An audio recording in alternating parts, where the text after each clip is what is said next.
Bir kuni Durganbal tarjima qilaman deb xonamga kelsam, kompyuterim oldida bir g'aroyib narsa turibdi ekan. U nima bo'ldi? Telefon?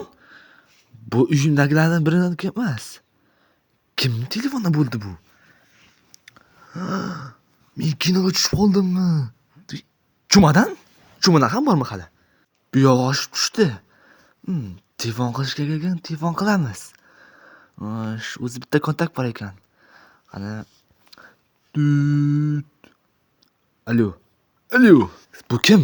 Nega men odamga telefon qo'yib, chumadan qo'yib ketgansiz? Men Vaytabjimman. Vaytabjim? Qanaqasiga Vaytabjim bo'lishi mumkin? Sen meni luq qilaman deb o'ylayapsanmi? Kimsan? Menga qaytib qo'ng'iroq qilma, yo'qol bilat. Eshitsangchi tentak, men senga zo'r narsa To'g'risi ham bunday vaziyatda kim hasıl qiladi? Sen men sirimni bilsan, men keng dengga tarjima qilaman. Alo, Vayt, sen o'lmaganmiding? Yo'q, shunchaki qamalib chiqdim. Shuning uchun video chiqara olmadim. Qisqasi senga bitta chamadon qoldirganman. Uning ichida zo'r narsa bor. Sen uni och. Sen meni o'rnimga ishlaysan.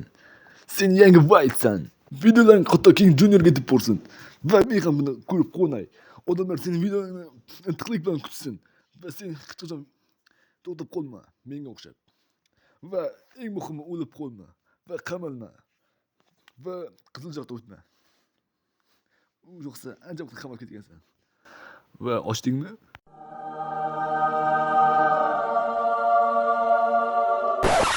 Iye, bu nega ko'klaringda? Oq yo'qmi ekan? King Junior bilan birga bir o'xshab qolmagan deganda va ustiga oqib qolmabdi ekan. Endi sen men qamoqdan chiqquncha meni o'rnimga video chiqarib tursan. Sening isming Ghost Junior. Men takrorlanmasman. Diqqat, bu yerda haqiqiy Vayt Junior qatnashmagan. Chunki u o'lgan yoki qamalgan yoki uylangan bo'lishi ham taxminlar ko'p. Gapning pust kirasi men Vayt Juniorning muxlisi edim. U esa video chiqarmay qo'ygan. Men esa unga tahdid qilishga harakat qilaman va sizlar menga podishka qilishdan kerak. Vayt Juniorning muxlislari bo'lsa komment yozamiz va hammaga xayr.